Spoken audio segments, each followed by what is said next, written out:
लोकप्रिय हिंदी कहानियाँ देखने के लिए चैनल को सब्सक्राइब कर ले और बेल आइकन को भी दबा ले ताकि मैं जो भी वीडियो बनाऊँ वो आसानी से आप तक पहुँच सके।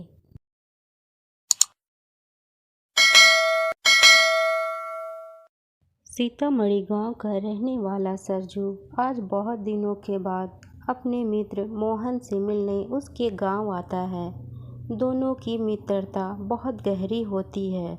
वो दोनों आज बहुत दिनों के बाद मिलते हैं। मिलकर आपस में ढेर सारी बातें करते हैं।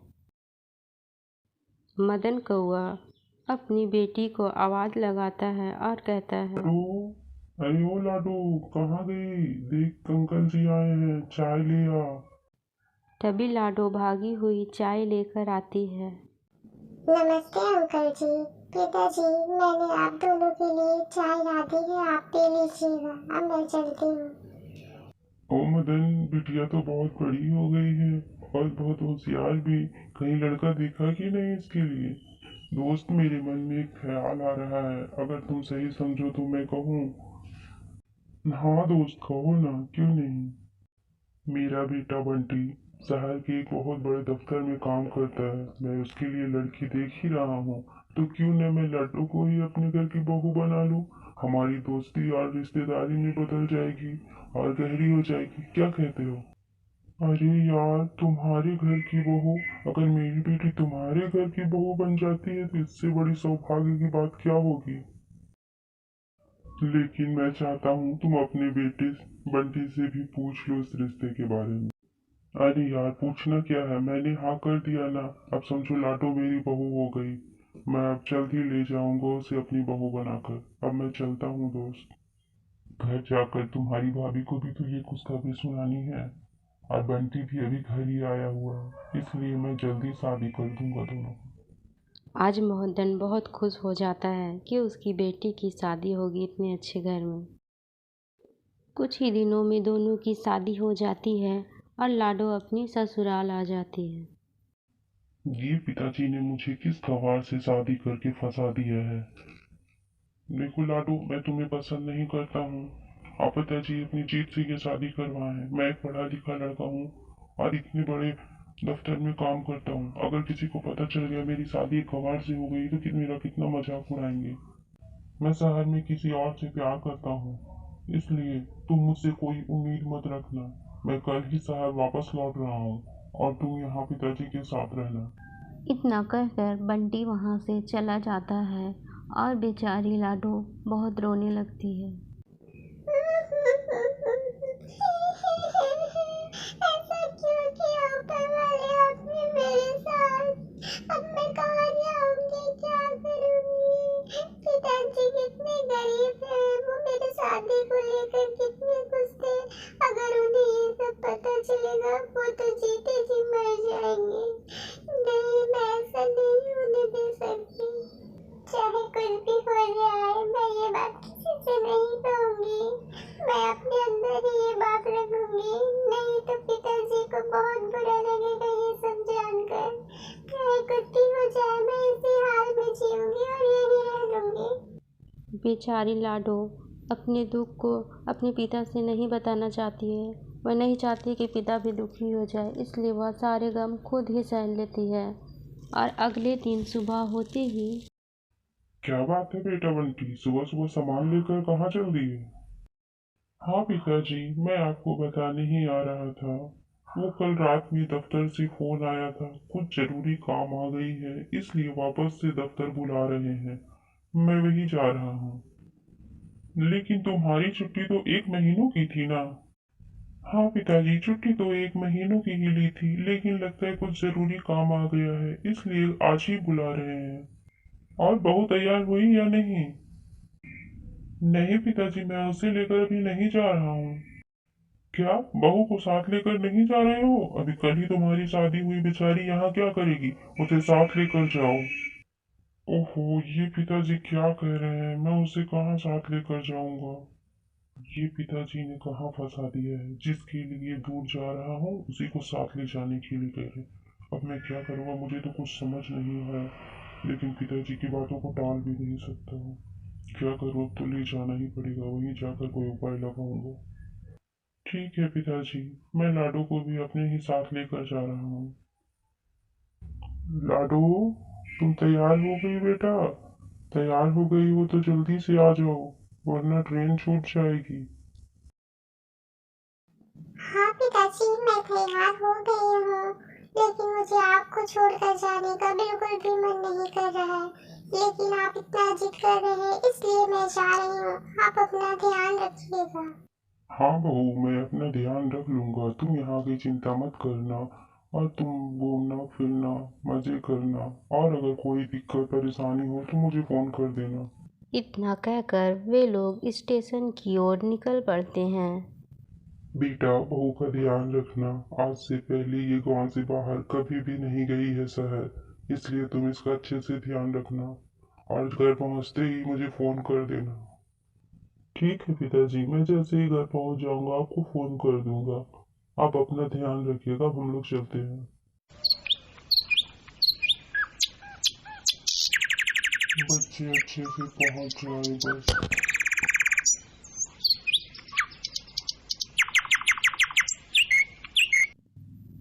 अब वे दोनों स्टेशन पहुंचकर ट्रेन का इंतज़ार ही करते हैं कि ट्रेन भी आ जाती है। दोनों बैठकर शहर चले जाते हैं।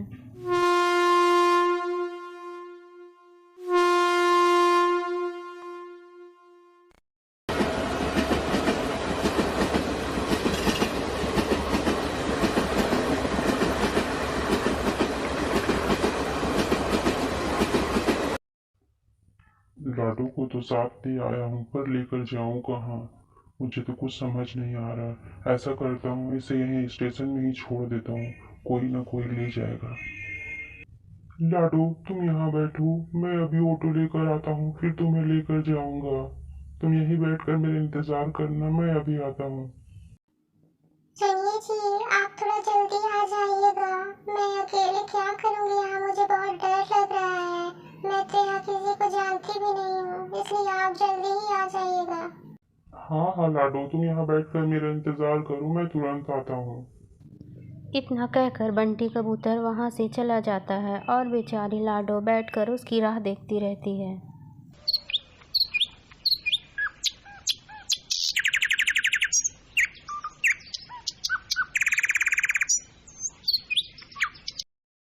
अरे बंटी, तुम इतनी जल्दी आ गए, तुम तो पूरे 1 महीने की छुट्टी लेकर गए थे ना। आई मिस यू टुनटुनी, मैं तुम्हें बहुत मिस कर रहा था, इसलिए जल्दी आ गया। मेरा तो मानो गाँव में मन ही नहीं लग रहा था, बस तुम्हारी याद आ रही थी, इसलिए मैं सोचा यहाँ रह के क्या करूँगा, वापस चला जाता हूँ। मैं भी तुम्हें बहुत मिस कर रही थी, अच्छा ही किया जो वापस आ गए। और पता है, कल से बॉस ने ऑफिस में बुलाया है, कल से चलना काम भी बहुत ज्यादा बढ़ गया है। बंटी कबूतर टुनटुनी चिड़िया के साथ में काम किया करता था। दोनों एक ही दफ्तर में रहते थे और दोनों को एक दूसरे से प्यार हो गया था। बंटी कबूतर गांव में जाकर शादी कर लिया, ये बात टुनटुनी चिड़िया को नहीं बताता है और बेचारी लाडो को लेकर आया है, उसकी भी इसे कोई फिक्र नहीं होती है। टुनटुनी, मुझे तुमसे शादी करनी है और कल ही हम दोनों मंदिर में जाकर शादी कर लेंगे। क्या बात है बंटी, अचानक से तुम शादी की बात करे, वो भी कल ही? हाँ टुनटुनी, मैंने फैसला कर लिया, हम कल ही शादी करें, इस बारे में हम दोनों कोई बहस नहीं करेंगे। अगले ही दिन दोनों मंदिर में जाकर शादी कर लेते और खुशी खुशी रहने लगते हैं। दोनों एक ही दफ्तर में काम करते थे, इसलिए साथ में ही आना जाना भी करते थे। वक्त बीतता जाता है और एक दिन दोनों थके हारे ऑफिस से घर आते हैं। टुनटुनी, मैं बहुत थक गया हूँ, जल्दी से मेरे लिए एक कप चाय बना कर ले आओ। तभी टुनटुनी आवाज़ लगाती है और चाय लाने के लिए कहती है। ये तुम किससे चाय लाने के लिए आवाज लगा रही हो? और कौन है हम दोनों के अलावा घर में जो चाय ला कर देगा हमें? ओहो बंटी, मैं तो तुम्हें बताना ही भूल गई। वो मैंने एक नौकरानी रख ली है। मैं बहुत परेशान हो जाती हूँ ना, घर और ऑफिस दोनों संभलता नहीं था मुझसे। बेचारी एक चुनिया भटक रही थी इधर उधर काम की तलाश में, इसीलिए मैंने उसे ही रख लिया। अब वो घर का सारा काम हमारा कर दिया करेगी। बेचारी कहीं से आई है, उसका पति छोड़कर भाग गया, बहुत रो रही थी, मुझे तरस आ गया इस पर। टुनी की बातों को सुनकर बंटी को अपनी पत्नी की याद आ जाती है और वो मन ही मन सोचने लगता है। मैं भी तो लाडू को गांव से लेकर आया था, बेचारी पता नहीं कहाँ गई होगी, क्या होगा उसका। अब पिताजी मुझसे पूछेंगे तो मैं क्या जवाब दूंगा, मैं तो उसके बारे में भूल ही गया था। बंटी कबूतर अभी इतना सोच ही रहा होता है कि अचानक से उसके सामने लाडो आ जाती है। ये लीजिए दीदी, आप लोगों की गर्मा गर्म चाय। लाडो अपने पति बंटी को वहां देख बहुत खुश हो जाती है। इससे पहले कि वह कुछ कह पाती, टुनटुनी उससे कहती है, हाँ तो बंटी, यही है लाडो जिसे मैंने घर के काम के लिए रखा है। बेचारी का पति कहीं छोड़कर भाग गया था इसे। और लाडो, ये मेरे पति हैं बंटी। टुनटुनी की बातें सुन बेचारी लाडो की आंखों से आंसू बहने लगता है और वह कहती है, दीदी, किचन में मुझे कुछ काम है, मैं वहीं जा रही हूँ। इतना कहकर बेचारी लाडो चिड़िया किचन में आकर बहुत रोती है। बेचारी लाडो का पति कितना बदमाश है जो उसे छोड़कर चला गया। उसे हम दोनों को देखकर अपना पति याद आ गया होगा, इसलिए रोने लगी बेचारी। ठीक है टुनटुनी, अब मैं नहाने जा रहा हूँ, मुझे बहुत गर्मी लग रही है और बहुत थक भी गया हूँ। इतना कहकर बंटी नहाने चला जाता है। एक दिन लाडो चिड़िया खाना बना रही होती है और बंटी कबूतर वहां आता है और कहता है, लाडू, मुझे माफ कर दो, तुम यहाँ मत रहो, प्लीज तुम घर चली जाओ। बंटी कबूतर को वहां देख लाडो जोर जोर से रोने लगती है।